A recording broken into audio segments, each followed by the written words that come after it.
So previously we were in two sectors. Our two main sectors are horticulture and agro-exports, and the tourism and its related services, that sector. So initially, yes, there were business advisors that would only work in each of these sectors. Then we decided to mix it up a bit. So we had business advisors involved in both sectors, meaning there were different partnerships, different interventions. So one person could have maybe 4 interventions, 2 in horticulture, 2 in tourism. What we found is it took a bit of time to grasp and to understand the second sector. That did take a bit more time, and sometimes it really stretched. I think people felt really stretched in terms of resources and in terms of their time, because it's not just about managing interventions, it's also about looking for new partnerships and understanding what the different constraint areas were in the different sectors. But in hindsight, I think it also allowed people to come out of this one space and be more open to different learning a different sector. So when the third sector came on board, I think it was a bit more fluid, I guess. However, I think some continue to struggle in concentrating, in having that thought process in two sectors at the same time.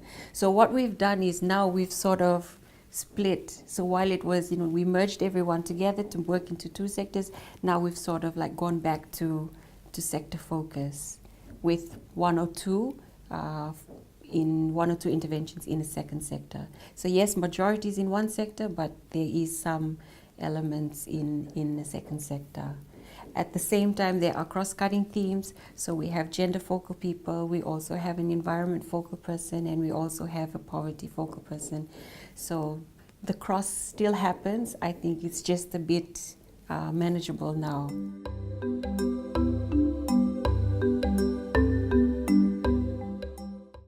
The main advantage is it also helps to take some. It always helps to have some fresh eyes looking at an intervention. Sometimes when you're too close to an intervention, you see it so many different times. The thinking process, you can get stuck. So it helps to have an outside view, and it also helps, I guess, the other team if an outside view also comes in. And there are some areas where they overlap. So, for instance, the tourism sector, there's one partner that also buys produce from horticulture farmers. So I guess information from the horticulture sector helps provide some insights into that, maybe in terms of how they could do things a bit better, other things they need to consider that they may not have considered before.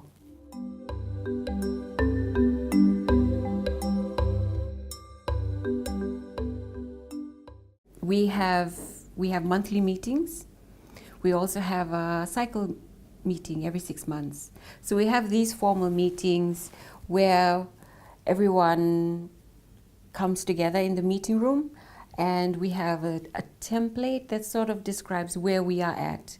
So with each intervention, we go through the activities that have taken place over the last month and what's coming up in the next month. And we also have an element there for results measurement. So for this particular intervention, what are the results measurement plans? Are we doing baseline this month? Are we doing early impact assessment this month? Are we doing interviews? Are we interviewing farmers this month? And what are the areas that we're going to cover? So this is one area, having these formal meetings with the team monthly, and also the 6 monthly cycle meetings. The 6 monthly cycle meetings are more of an overview of the sector, so it's not so much on the activities that are taking place within the interventions, how the interventions are being implemented. It's more about what's happening at the sector level. What are we seeing at the sector level? And also, what do the results look like? What do we understand about it? Is this, what has changed, I guess? Does the sector strategy, is the sector strategy still relevant? Are we learning something new? So that's the moment where we reflect on the sector level at a broader level. whereas on a monthly basis, it's more on the nitty-gritty details of each intervention. We still, if we have time, because that's a deep discussion at the end of 6 months, it's a deep discussion. If there is time to go into interventions, we do cover that as well. And I think recently it's this systemic change discussions that are starting to take place in terms of what it is we understand about it.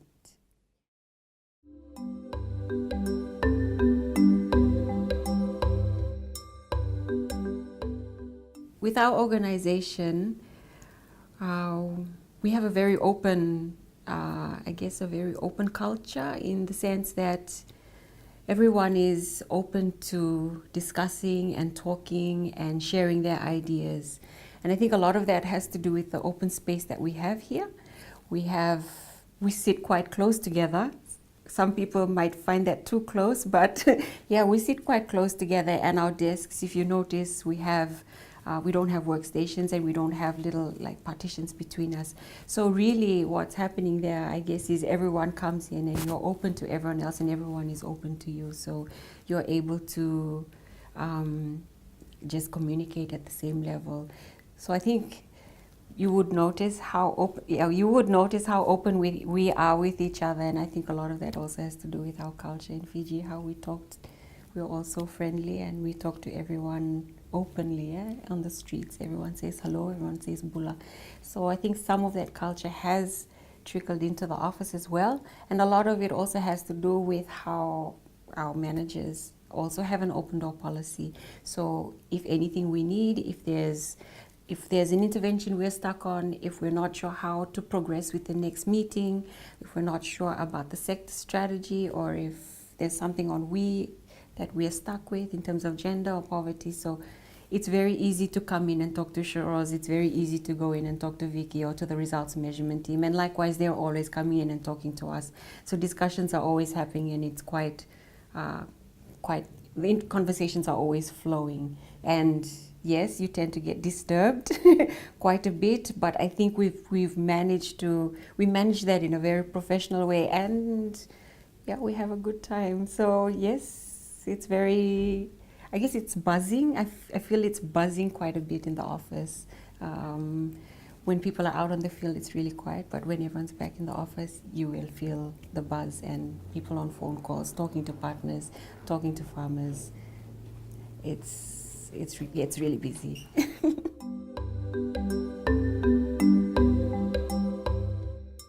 So sometimes an intervention doesn't go the way we planned or the way we hoped it would go. So sometimes the partners are not as responsive. They are very interested at the beginning, but things change in the market system and things don't work out the way it does. So I think the learnings from those interventions that have closed, understanding what those learnings are and applying it to the next intervention or the next partnership. Sometimes we can change it, sometimes we can't. So I guess it's accepting that as well, that, not everything is in our control. Yes, we try to steer things in the right way with our partners, but sometimes things change in the market.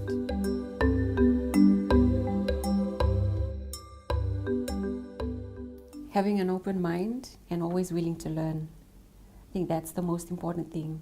We are all from different backgrounds. We all have different levels of qualification, and we're all here to learn, basically, from each other, from what we learn on the field, from farmers, from private sector. So I think that's the most important thing, having that hunger to learn more about what's happening in the market system, in Fiji and in the economy, and trying to do something about it.